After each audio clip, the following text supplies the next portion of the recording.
Hello, this is John Ryan, and with me is one of the candidates for the Board of Directors election, Viva Kreis.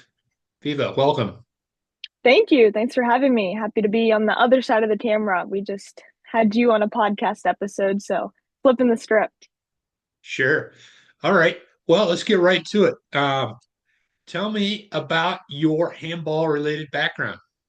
Yeah, so like millions of people across the country, I discovered the sport in middle school gym class, but unlike millions, I wanted to continue playing. And so I went home to my mom and said, "How do I continue to play this new sport that I found in gym class?" And she ended up doing a little bit of Google research and finding a group of 4 or 5 men who represented the Pittsburgh Handball Club about an hour away from where I lived. And, I went there and I was just going to watch a practice. And they ended up inviting me down onto the court to practice with them and gave me my first women's handball. And so from the beginning, I was hooked and I could see how generous and kind the handball community was in the United States. And so, unfortunately, that was right before the pandemic.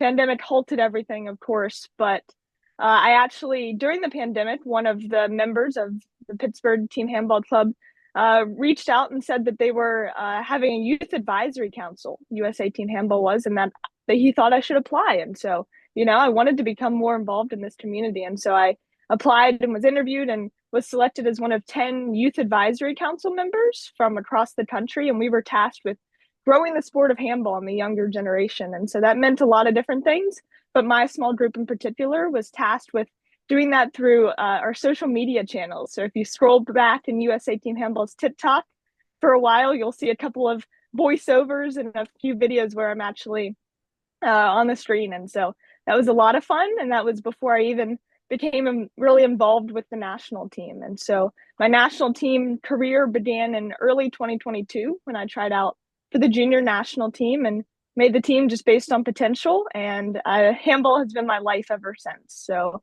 I've been to 2 world championships with the junior national team, played on the senior team and the beach team, and I graduated from high school in summer of 2023 and moved to France to play with a club there. And yeah, I've just had an amazing experience, and handball has given me so much. Hey, unrelated side question. Whatever happened to that youth advisory council? Yeah, so when we went through some changes about a year after it was founded, it kind of fizzled out. We had a few, even Pauline, who's now our youth national team coach, tried to, step in and help after we had lost a few employees. But yeah, it eventually fizzled out. But we had some videos that garnered hundreds of thousands of views on TikTok. So what we did Uh, do was pretty successful. Yeah. well, maybe it can be brought back. Yeah, Let's I'd get love to see that. let's get back on track. Tell me about your non-handball related background and how it might facilitate you being a good board member. Yeah, so I have a pretty diverse background in sports media and grassroots initiatives and youth development. And so like I said, I graduated from high school about a year and a half ago as class president and valedictorian. Now I'm a senior at Arizona State University and I'm studying mass communication and media. And so journalism, and I think this communications and media background has allowed me to realize the ability that we have as a sport to garner the attention of media and use that to our advantage, especially as I hope to do as a board member. Through my community initiatives, I've created an initiative that has collected over 10,000 softs for homeless veterans and young athletes in need. And as a result of that initiative, I was named the Heisman High School Scholarship winner.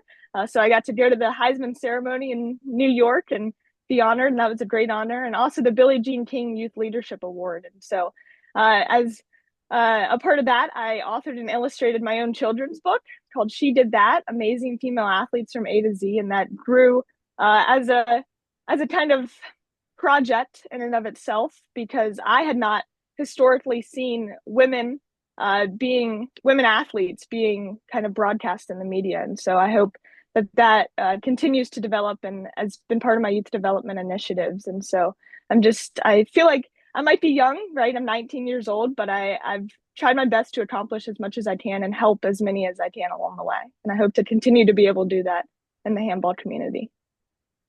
All right, well, let's slide into the next question. Why do you want to be a board member?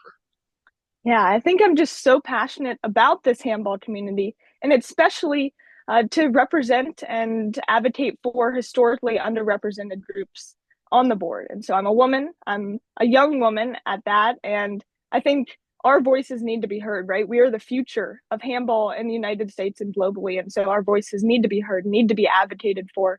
And I think with my past experiences, both in and out of handball, I think I'm a perfect person to do that, right?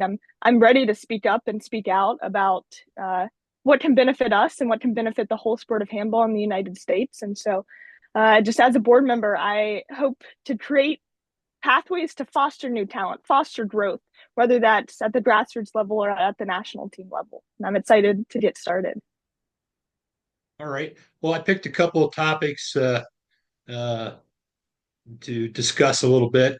Um, what are your thoughts regarding what happened with the board of directors this past summer, and how might it inform your role on the board and the decisions it makes? I just think when organizational change is deemed necessary, I think that it just must be carried out through methods that are ethically correct, morally correct, and that are in accordance with the bylaws. And so, whatever that entails, whatever that means in the current situation. Obviously, we cannot go and change the past, but we can work towards a more progressive and a more beneficial future to all the stakeholders involved in USA Team Handball. And just, I think, continuing to create clearer pathways of communication is the most important thing in my eyes, right? If everybody knows what's going on and we know that everybody needs to know what's going on, then I think that can inform our decision making when we want to represent the best interests of everyone involved. All right. What are your thoughts regarding what historically has been a big resource decision for the board? How much resources should be applied towards national teams, and how much should be applied towards development? Yeah, that's a tough question, of course, but I like to take that in a little bit of a different approach. When we talk about resources, we almost always immediately think of money, money, money. And of course, we don't have a lot of money. And if we had money, obviously, we'd be able to accomplish a bit more. But I think we need to think of resources other than those that are financial. And so that's our manpower, our brain power, our teamwork, our collaboration, those kinds of things. And when people tend to be motivated to do something, they or tend to want to do something, they tend to be motivated to do something. And so, just like I am running for this board, I want to accomplish more. And so, I think we need to harness these people. Some people are really passionate about the grassroots development, some people are really passionate about national team development. And if we continue to support them and try to copy them, and foster this development around them and around their models that have been successful in the past. And of course, we like to eventually pour a lot of money, financial resources into them. But while we might not have that avenue right now, I think we need to continue to, supply manpower, supply balls, things that we can do that way, right? So, supply media support, all those things. And so I advocate for, resources to everyone, right? We can't exclude anyone, but I think during certain periods, certain avenues might receive more financial assistance when necessary. Just to follow up a little bit on that, and I think I've mentioned this to some of the other folks I've interviewed. It's nice to do everything. Of course. Unfortunately, sometimes we can't always do everything, and that's why this historically has been uh, a source of conflict. Uh, any thoughts regarding prioritization and how those decisions might be made? Yeah, I think we have to prioritize harnessing the attention that we gain in certain parts of people's handball journeys. So whether that's harnessing the attention that we get after every Olympics, right? I think Hendrik said something on the podcast about over 800 people filled out the new athlete intake form. And so if we harness that attention and are able to place these people with nearby clubs and give them resources in order to continue developing their passion for handball. And another time when, handball gains attention is just like me in middle school gym class. And so if we're able to harness this attention that handball is brought in middle school gym class, right? And we can put these people in clubs, these young athletes in clubs. I think those two kind of pathways will allow us to develop athletes both with middle school and elementary school, maybe for the national team, and then if someone's finding handball later in life through the Olympics, through club and grassroots development programs. Mm. Are there any other topics that you want to touch on a little bit that you want to, as a point of emphasis? Yeah, I would just say, like I mentioned earlier, of course, I'm a woman and I'm a young woman at that. And I think that's an asset in this situation. I think I bring a new perspective that hasn't always been represented in the board. And I plan to advocate for everyone, all members, but especially those, who feel like they haven't had a voice previously or, their voice hasn't been loud enough and hasn't had a large enough seat at the table. And so I'm really happy to have the ability and have the motivation to do that. And so I'm just, excited for the future of handball in the United States and enthusiastic for what's to come in my role in it. So thank you so much for having this. Well, thank you for joining me, and I think we have a better idea of a little bit of who you are and where you stand on things. So, Well, happy holidays. ex ex exactly. All right. All right. Thanks, Viva. Thank you. Bye bye.